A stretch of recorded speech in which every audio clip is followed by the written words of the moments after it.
Ian Nicholas. I played with Drew Pine. Skyler, Wilkes, flag football legend.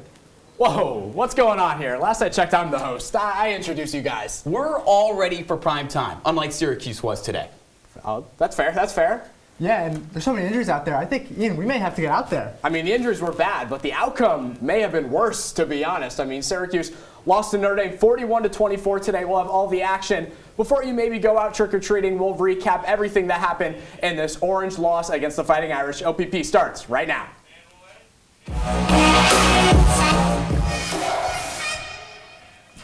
Welcome into Orange Press Pass here in the CitrusTV studios alongside Ian Nicholas and Skyler Wilkes. I'm Nick Zelaya. Syracuse falls in the Dome 41-24 against the Notre Dame Fighting Irish, their first home loss of the season. And after Syracuse almost made this a thriller of the game in the third quarter, and there's my Halloween reference going to Michael Jackson there, they weren't able to finish it off. Notre Dame, a huge fourth quarter, pick up the victory. Ian, what are your first thoughts? My first thoughts are the injuries are apparent. Over the last 2 weeks, the front seven has been gashed. And when you're 6-0, you're not thinking about Stefan Thompson and Terry Lockett, guys who suffered season-ending injuries and played vital roles at the start of the season. But now, Skyler, we're at a point in the year where Clemson over 200 rushing yards last week, Notre Dame nearly 250 rushing yards today. Those guys are sorely missed. Yeah, well, looking on the offensive side, it seems like the magic has run out for offensive coordinator Robert Anae, out-yarded by almost 100 today, and it just seems like under 100 yards rushing. Carlos Del Rio Wilson had to come in and save the day offensively. Garrett Schrader, 5 for 19. That's not going to get the deal done. It's been dry, it's been stale, it's been predictable. Robert Anae, a real problem for the Syracuse offense. Well, it seems like a whole mess for this Syracuse team right now. Let's get into the highlights and see how it all went down in the JMA Wireless Dome. Syracuse and Notre Dame, Orange out in the Dome. The 6-1 Syracuse Orange facing the 4-3 Notre Dame Fighting Irish. Let's get to the first quarter. And I mean, this isn't your ideal way to start a game. First play, Notre Dame picks off Garrett Schrader and returns it to the house. That's Brandon Joseph, a pick six to the crib. And just like that, it's already 7-0 Notre Dame. But the next drive, Notre Dame right back in it, and there's Syracuse. Garrett Schrader to Aronde Gadsden. Gadsden's 6th touchdown of the season ties it at 7 later on in the second quarter into Notre Dame territory. And there is the pick.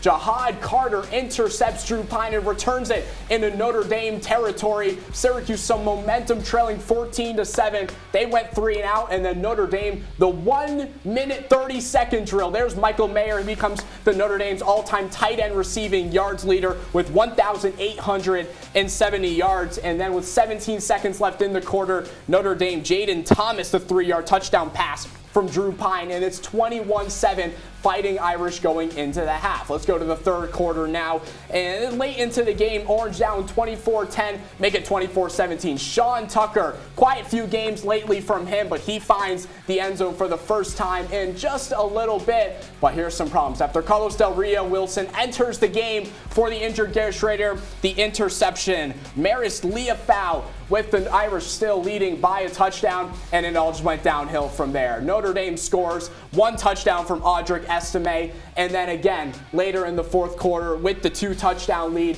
he takes it into the end zone again. 124 yards on the ground for the 5'11", 230-pound back, the big boy rumbling through the Syracuse defensive line. Del Rio Wilson, a big effort in the second half, but just not enough. Syracuse falls to Notre Dame 41-24. What stands out to you, Ian, looking at those numbers? What stands out to me is Sean Tucker.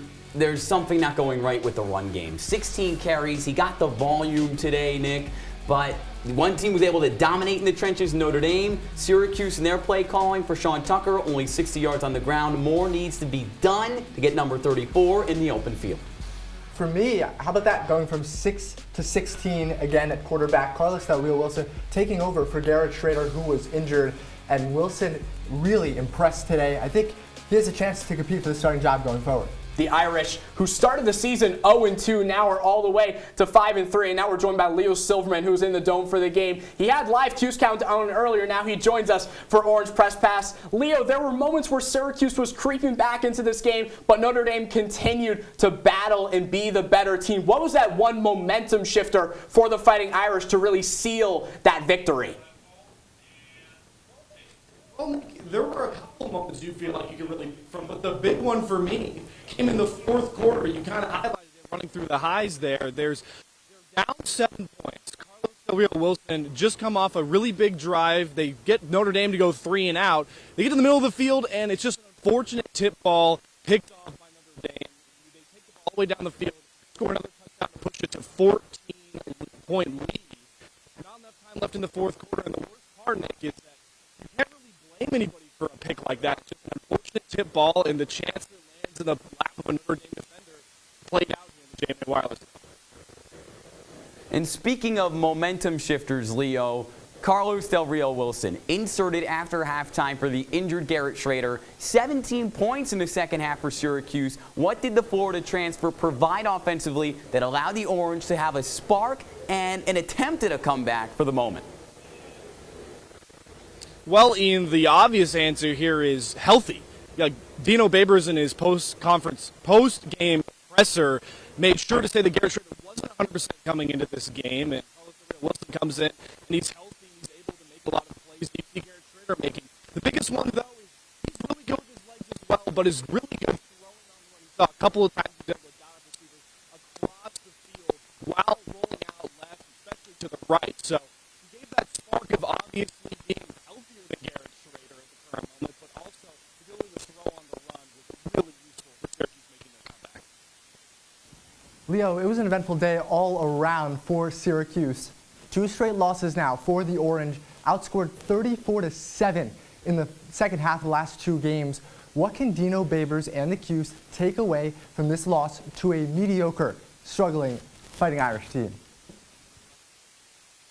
Well, Skyler, you kind of highlighted my first point there is that second half woes, especially offensively, I feel like it's certainly something that they're going to have to look at going forward. But listen, this team really didn't play too tough competition before going up against Clemson, right? They didn't have a lot of mistakes to look at to go forward and correct, and now with such a tougher schedule going forward, including Clemson and Notre Dame, you have areas that you can look to correct and film. So hopefully going forward, with them keeping the morale up, being a 62 squad, they can hit the film room, dissect what's going wrong, get healthier for another week of play, and go into Pittsburgh and have a pretty big bounce-back win.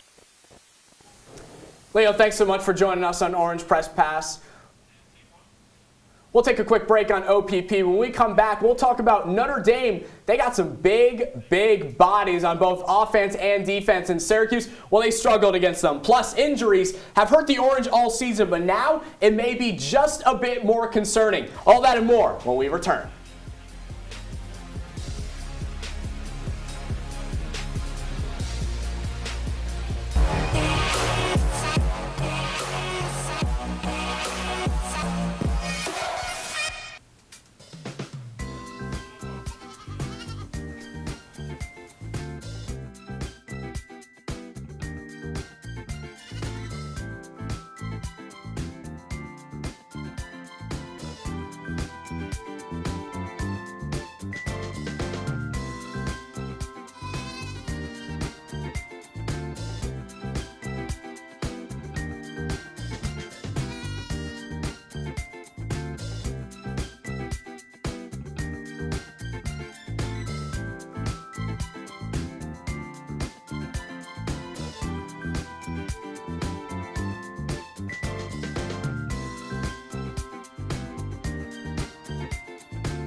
Here you go. Thank you. Thank you.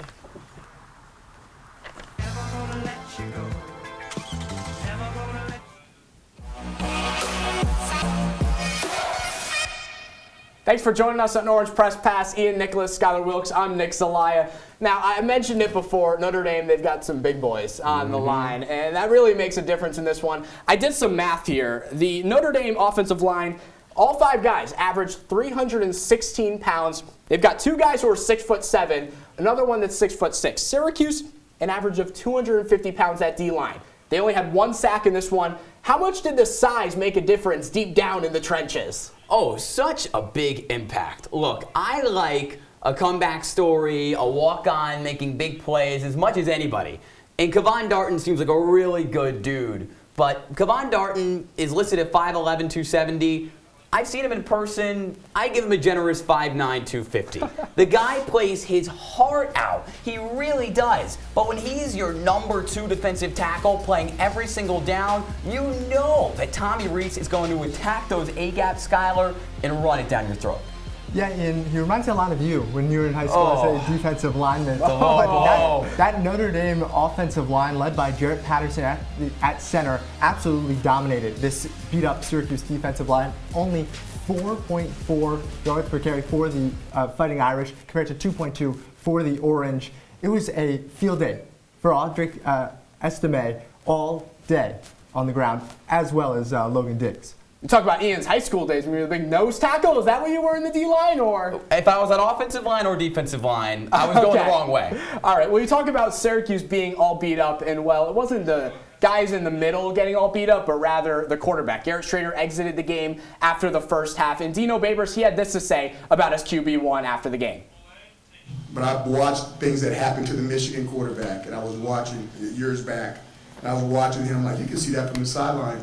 And I watched the things that have happened with Tua and the Miami Dolphins. I'm like, whoa. But I just didn't feel like he could protect himself. He's a fighter. He wanted to be out there. He did not want to come out of the game, but just in watching the first half, he just didn't have all the tools in his toolbox.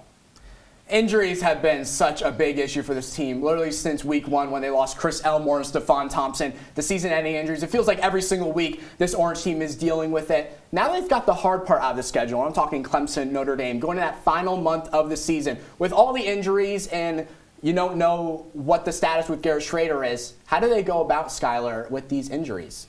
It's really tough, and you could tell performance has taken a hit. I think you just have to try to get the best out of these young guys. Maybe a chance for Belize Rosette, Francois Knowlton. I mean, we saw Kevin Jabby Jr. out there earlier today, which was a bit of a surprise. So maybe capitalizing on these young players. It's the best recruiting class they had in recent years, but it's just going to be tough for Dino Babers and Tony White to figure it out. Just looking at this from a bigger level, guys, Dino Babers is a player's coach, and the guys really respect him for decisions like this. You heard it in the side.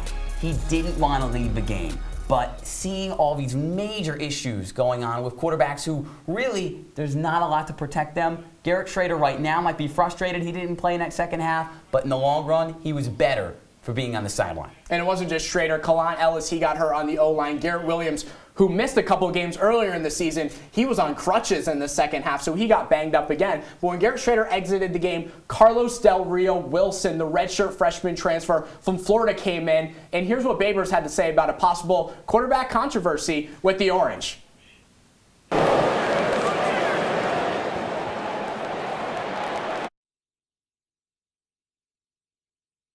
Is no QB controversy with him. Despite Del Rio Wilson putting a very solid effort out there coming on the second half, he was only 3 for 5 in his Orange career coming into the game, and he went out there against one of the best defenses in the entire country in Notre Dame, threw for 190 yards. So, I mean, is there a QB controversy at all? What did you make of Del Rio Wilson's performance today? I know we missed the sound from Dino, but as you recapped it so well, we didn't miss much. He said when Garrett Schrader can go, Garrett Schrader will play. But Skyler, I know you're excited to talk about Del Rio Wilson because we were excited to see him push the ball down the field. Notre Dame's defense hasn't been his typical self this year, and Syracuse had an opportunity to exploit it in the first half and didn't. But Del Rio Wilson played fearless in half number 2, making big throw after big throw. That's really exciting. Yeah, he was really impressive. He carried this confidence and swagger about him. And overall, we were talking about the mechanics are just so superior compared to Garrett Schrader.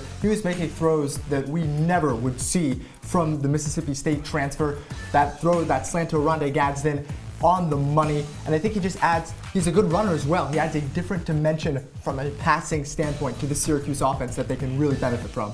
And what I like from Carlos is after the game, he talked about how he doesn't take losses as a player, he takes them as lessons. So, I mean, maybe that's some good advice you guys can take, in school, life, really anywhere. But the guys he was throwing to, well, the receivers, they had some issues today. Oronde Gadsden's been the go-to guy all season. He caught a 6th touchdown pass of the year in the first half of this game. DeMarcus Adams, he had a solid performance as well, catching his first touchdown pass. But there were, boy, a lot of missed plays by these receivers, a lot of balls that were in their hands that were just dropped. And I learned in football practice, you're not supposed to drop those. Skyler, I mean, this has got to be a big issue, right? Yeah, I've been probably one of Syracuse receivers' hardest critics on the year. They're not skilled at creating separation, and firsthand and seeing it. And then today, to add on Amari Hatcher, that great throw from Carlos Del Rio Wilson that went right through his hands. You just can't make those types of drops in big games like this. That could have been potentially game-changing, and they left it out there. 100%, and that really, to the credit of Carlos Del Rio Wilson, even though these guys weren't creating a ton of separation late in the ball game, he had a great ball placement and was able to put the ball in such a perfect spot that the guys couldn't mess it up. Even Oronde Gadsden today looked like he was out of whack. So I do think this game is just not going to happen again from the Syracuse wide receiver core, but definitely a bit alarming. I can agree with that, absolutely. And we'll take one last break here on Orange Press Pass. When we come back, this man, Mr. Nicholas, he had a former high school teammate, and that was the guy QB1 for Notre Dame. He has some strong words for Mr. Drew Pine. We'll hear that when we come back.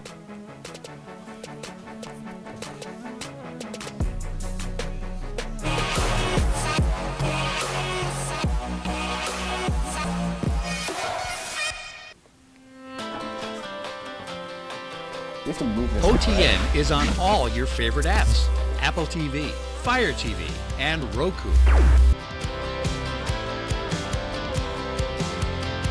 Search Orange Television Network or OTN.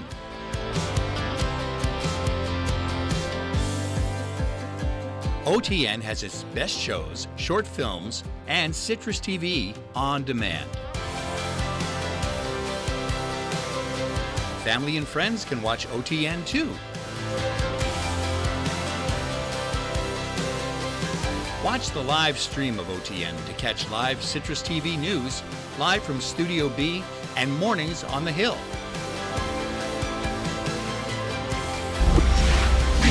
On or off campus, watch OTN anywhere.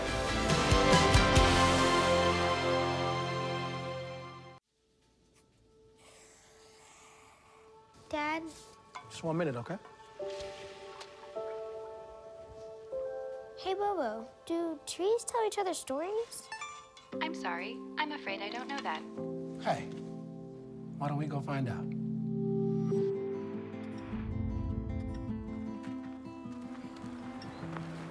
Listen. Do clouds take naps? I couldn't tell you.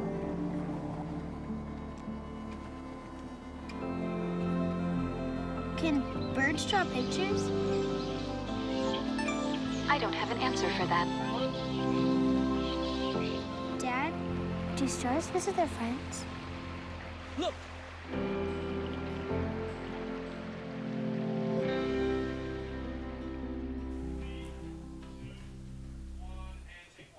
I know this is a Syracuse postgame show, but I want to use this time to highlight a Notre Dame star. Quarterback 1, Drew Pine. I have a bit of a connection to him. Back in the day, I was his teammate. I was on the sideline. He was starring on the field at New Canaan High School in Connecticut.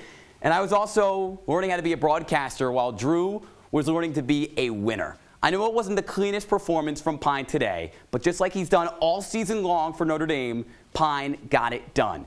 0-2 to start the season without Pine in the lineup. 5-1 in 6 games with Drew Pine in the lineup.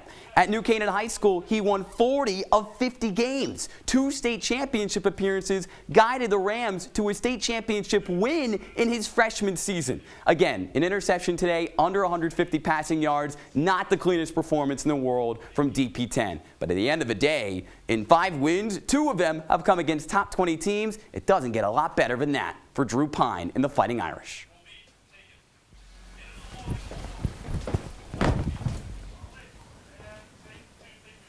Thanks for joining us on Orange Press Pass. Those are some deep words, Ian. I really love that. I mean, I think it's so cool that you had a Division I player in high school. I mean, half my teammates are playing like Division IV level, so I mean, congrats on that. Thank you. I didn't.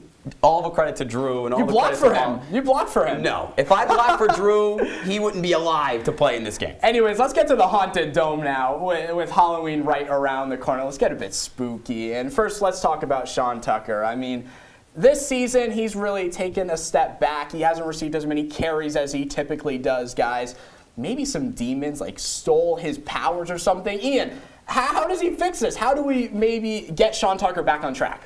Well, his agility and his burst has sometimes been snatched by the injury bug, and we've seen that. But today, he looked like he was healthy. But the offensive line, Kalen Ellis goes down, just didn't look like itself. So we got highlights from Sean Tucker last year. Skyler, how do they get Sean Tucker into the open field? How do the demons stay away from him in between the tackles and instead get this guy running loose in the graveyard? Well, I think it starts with giving him the football. And we talked about last game against Clemson, he only got 5 touches. Proved it with 13 today, but he still got to hand off the ball, have designed run plays that Sterling Gilbert, as bad as he was last year, had in the playbook.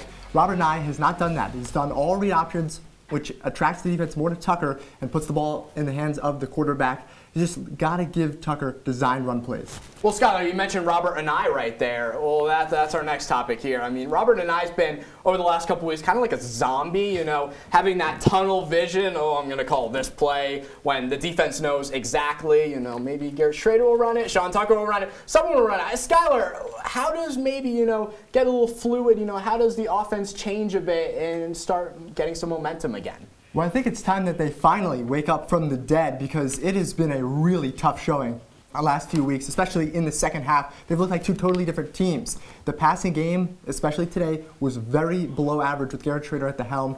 And Robert Nye needs to diversify the playbook. The routes are very, very boring and very basic and very predictable, as I said earlier. He just needs to be more creative and spread out the formations and allow different players to take over the game. He just needs to find where the dead bodies were. I mean, Louisville and Purdue, he was able to crush their souls earlier on in the year with his excellent play calling. But I feel like Anae has gotten too cute with his play sheet against Clemson, and now today against Notre Dame. You've got to know your personnel, Skyler. At the end of the day, it's a mediocre offensive line, mediocre wide receivers, and one really talented running back. And as soon as Robert Anae figures that out again, this offense will be a lot better because of it. Hopefully they can pick it up and be better next week because it seems like they've got this curse going on. And, you know, the Dome has this curse where Syracuse, they haven't lost there all season, but they finally did. Notre Dame came in and found like a way to beat this Syracuse team after they've been so good in the Dome all season. In order for them to pick up a victory against Pittsburgh, how do they break out of this curse that it feels like they're stuck in?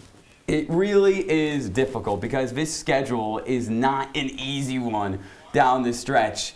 You know, it's not as tough as right now, not a lot of spooky stuff with Pitt and Florida, but these are the games, Pitt and Florida State, that are going to get this team back on track if they want to play in a legitimate bowl game at the end of the year, Skyler. I mean, when you're playing at number 10 Wake Forest, the team we saw today has no shot to compete against the Demon Deacons. They can't go blow for them. They can't go spook for spook with the Demon Deacons and Sam Hartman. This offense is flat and this defense is injury ravaged. Yeah, you talk about it. Pitt is a winnable game. They're not the same team that they were last year when they were in the Dome with Kenny Pickett and Jordan Addison. Seminoles, another tough opponent, but I think that's winnable. When you look at that Wake Forest team, they're as scary as their mascot. It's going to be tough for the Orange. Syracuse hasn't had too many challenges on the road yet this year, but in November, 3 of their 4 final games on the road, so we'll see what they're able to do. We'll take one last break on Orange Press Pass. When we come back, we'll take a look around the ACC and the country. Plus, Ian and Skyler will give their final thoughts on this Syracuse loss to Notre Dame.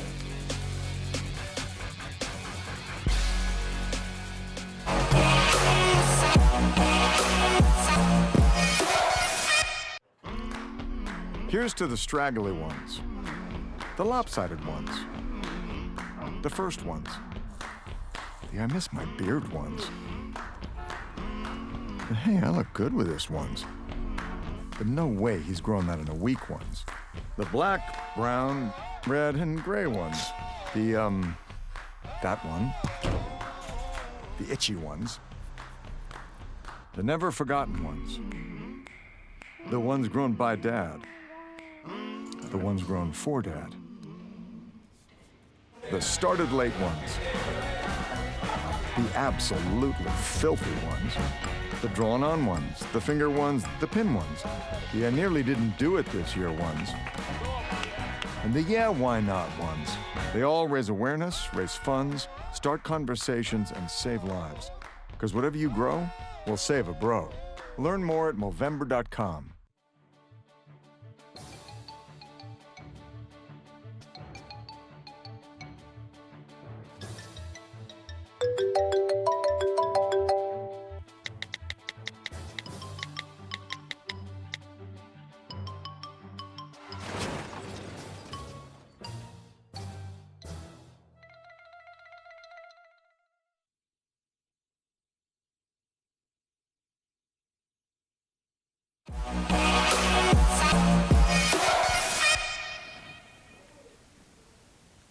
Closing out Orange Press Pass, Ian Nicholas, Skyler Wilkes, I'm Nick Zelaya. Let's take a look around college football on a jam-packed Saturday. Tons of action all across the nation. Taking a look there. A couple ACC teams in action, Florida State and Georgia Tech, but plenty of good games. Ian, what stands out to you? Well, I know we're going to talk a little bit about the ACC, so let's talk about a really exciting matchup between Ohio State and Penn State. Penn State came out trying to pick up a statement victory after a flat showing against Michigan and Skyler. Ohio State proved they're still a playoff team and still pretty legit. Yeah, no surprise. A surprise, though, up there is UConn. The Huskies knocking off Boston College 13-3. Jim Mora has the Huskies back up and running.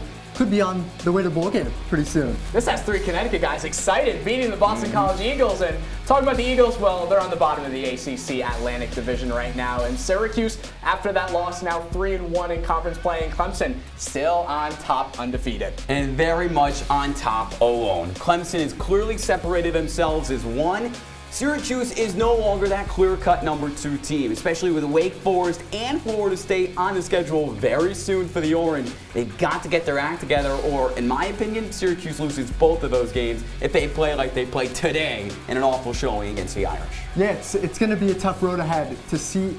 You were right, Ian. Clemson is the bona fide number 1, and I don't think it's close at all.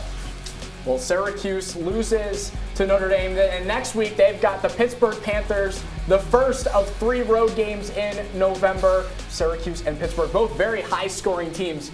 We'll see if the Orange can get back on track and snap that 2-game losing streak. So talking about the Syracuse and Notre Dame today, Ian, give me your final thought on today's game. The final thought is same old Syracuse. Look, they stumbled to 6 wins. Let's be real here. They beat NC State without Devin Leary. Devin Leary's playing in that game. NC State win, and this season is not as magical as it once seemed. In a big game against a big-time opponent, Syracuse showed who they really were. Yeah, I think the magic has finally run out, Ian. It was 6-0 for the first time since 1987. You'd have a tough loss, collapse in the second half against Clemson, and then you just totally wet the bed here against Notre Dame. It's going to be a tough road ahead for Syracuse, and New Year's Six Bowl hopes are officially gone. Well, the Fighting Irish use a big fourth quarter to beat the Orange 41-24 in the JMA Wireless Dome. For Ian Nicholas and Skyler Wilkes, I'm Nick Zelaya. We'll be back on Orange Press Pass next week as Syracuse travels to the Pittsburgh Panthers. Have a great evening and enjoy your Halloween weekend.